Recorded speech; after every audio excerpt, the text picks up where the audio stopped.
अस्सलाम वालेकुम friends, welcome to my channel.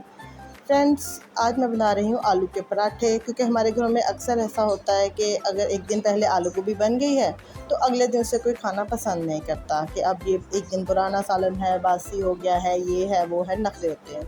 तो ऐसे में आप इसको दोबारा से नए तरीके से घर वालों को बना के पराठे खिला सकते हैं। ऐसे वो भी खुश हो जाते हैं और आपका खाना जो होता है वो भी वेस्ट नहीं होता।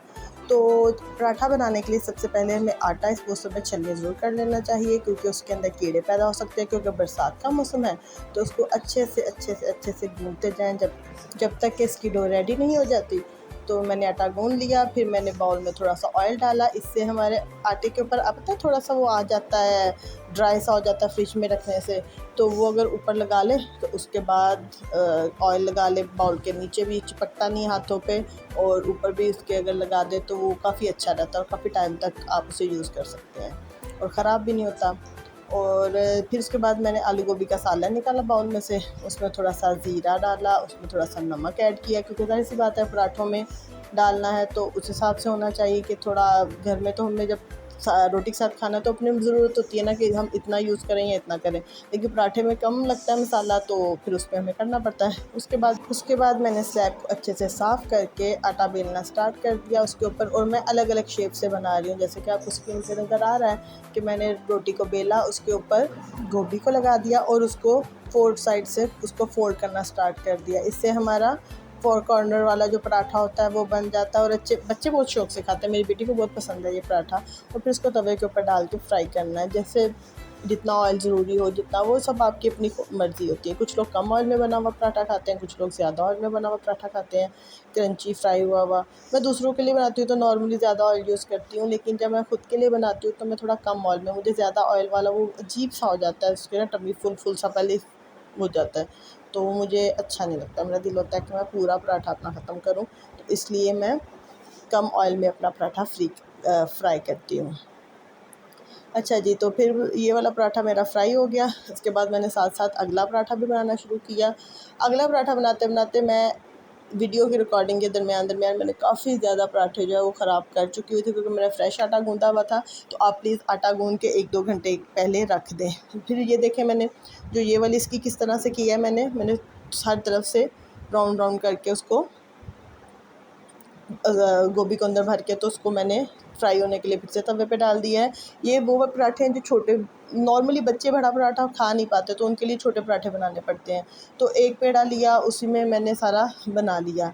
और जो जैसे कि किसी बड़े के लिए बनाना है तो उसके लिए हमें 2 स्मॉल सी रोटियां लेनी पड़ती है, पेड़े लेने पड़ते हैं, उनकी रोटी बनानी पड़ती है, उसके ऊपर डाल के सारा, तो वो हमें फ्राई करना पड़ता है। क्योंकि मेरे बच्चे छोटे हैं तो वो पूरा पराठा नहीं खा पाते और दोनों को अलग अलग चाहिए होता है, तो इसलिए मैं उनके लिए अलग अलग इस तरह से बना देती हूँ। अब देखिए ये पराठा आ गया, तो इस पराठे के लिए मुझे 2 रोटियां करनी पड़ी, छोटी छोटी सी बना के उनके अंदर मसाला भरना पड़ा फिल करके, और उनको फिर फ्राई करना पड़ा। तो इस तरह से बड़ों के लिए हो जाता है कि उनका एक में हो जाता है, उनका टमी फुल हो जाता है। तो आप ऐसे भी बना सकते हैं बड़ों के लिए, वैसे आप बच्चों के लिए बना सकते हैं, जैसे आपको ईज़ी लगे। अलग अलग तरीका है, आसान है, मुश्किल नहीं है। हालांकि मैंने ताज़ा आटा गूँधा था, उसके बावजूद अच्छे मेरे पराठे बन गए। और अगर आप 1-2 घंटे पहले का आटा गूँधा होगा तो उसमें और ज़्यादा अच्छे से फ्राई हो जाएंगे, अच्छा सा कलर आ जाएगा और बच्चों को पसंद भी आता है। ज़्यादातर बच्चों के नखरे होते हैं, हम बड़ों में तो चलो ठीक है, कॉम्प्रोमाइज़ हो जाता है थोड़ा बहुत, लेकिन बच्चों का नहीं हो पाता। बच्चों को तो बस अलग अलग टाइम पे अलग अलग खाना चाहिए। आजकल छुट्टियां चल रही हैं तो बच्चों की डिमांड्स भी उस हिसाब से हैं। अब घर में हैं तो उनको एक्टिविटी इतनी है नहीं, स्कूल जाते तो उनका अच्छा टाइम पास हो जाता है। तो उसके बाद मैंने ये वो पराठा बना रही हूँ जो मुझसे ख़राब हो गया था। मैंने पराठा फ्लोर से उठाया तो वो सारा का सारा टूट गया था। तो मैंने इसको बेला इसी तरह से मसाले के अंदर ही, और मैंने कहा चलो इसको फ्राई करके इसका टेस्ट चेक करते हैं कि कैसा है। तो बाकी सब ने दूसरा पराठा ले लिया, ये पराठा मेरे हिस्से में आया था तो ठीक था। थोड़ा सा मसाला का जैसे उसका फ़ील होता है वैसा नहीं था, लेकिन अच्छा था, ठीक था, बुरा नहीं था। तो इसको अगर अचार होता साथ तो अच्छा हो जाता है, क्योंकि मैं अपने मायके में थी और मेरी भाभी का गला ख़राब हो जाता है तो उनके घर में अचार नहीं पाया जाता, वो इतना पसंद नहीं करते। तो अगर मैं अपने घर में होती तो अचार के साथ फिर इसका बैलेंस ओके हो जाना था। तो खैर इसके बाद मैंने एक इससे भी बड़ा वाला जंबो पराठा जो मेरे पूरे तवे के ऊपर आ जाए वो वाला भी बनाने की ट्राई की, क्योंकि थोड़ा सा आटा ज़्यादा पड़ा हुआ था। तो फिर मेरे माइंड में आया कि क्यों ना एक मैं बड़ा सा पराठा बनाऊँ जो मतलब आदमी के लिए जितना होता है ना, बड़ा पराठा, जिसको मुझे उल्टाने में, उसको फ्राई करने में मुझे बड़ा मसला हो रहा था। इसको देखे मैंने ऑयल कैसे बड़ी मुश्किल से ना ऑयल ऐसे निकाल निकाल के साइडों को करके, क्योंकि वो पूरे तवे के ऊपर आ रहा था।